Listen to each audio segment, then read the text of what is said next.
19 দলের ICC Asia cup final match Bangladesh জেতার পর আমি একটা অভিনন্দন ভিডিও বানিয়েছিলাম এবং তাদেরকে শুভেচ্ছাও জানিয়েছিলাম। কিন্তু এই দুদিন যাওয়ার পর দুদিন আমি দেখলাম অনেক অনেক দিক থেকে অনেক ধরনের ভিডিও আমার কাছে এলো এবং দেখলাম শেষে ভিডিও দেখে মনে হয়েছে যে আমাকে কিছু বলা উচিত বা কিছু তাদেরকে জানানো উচিত তাদের উদ্দেশ্যে, যারা এসব ধরনের কথা বা অনেক ধরনের পোস্ট করেছে, অনেক ধরনের মন্তব্য করেছে, তাদের উদ্দেশ্যে আমি একটা কথা বলবো।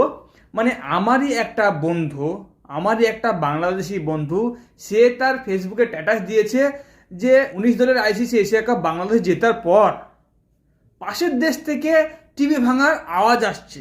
সেটা আমার একটা বন্ধু, বাংলাদেশি বন্ধু, সে তার স্ট্যাটাস দিয়েছে। তো তার উদ্দেশ্যে একটা আমি কথা বলছি, সেটা হচ্ছে যে ভাই, আমাদের দেশে টিভি ভাঙার শব্দ আসে না, আমাদের দেশে টিভি তৈরি করার শব্দ আসে ভাই। টিভি এলইডি ভাঙার শব্দ আমাদের দেশ থেকে আসবে না, শব্দ আসবে টিভি এলইডি তৈরি করার।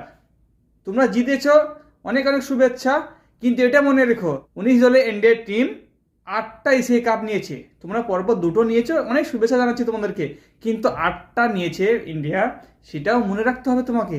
দ্বিতীয়বার বাংলাদেশ এশিয়া কাপ জিতেছে বলে বেশি ভাব নিও না, আগামীতে আরও ম্যাচ বাকি আছে। তাই বেশি কথা বলবো না, শুধু এটুকু তোমাকে জানিয়ে রাখলাম, 8টা কাপ নিয়েছে ইন্ডিয়া, আর টিভি ভাঙার শব্দ ইন্ডিয়া থেকে আসে না, টিভি তৈরি করার শব্দ আসে।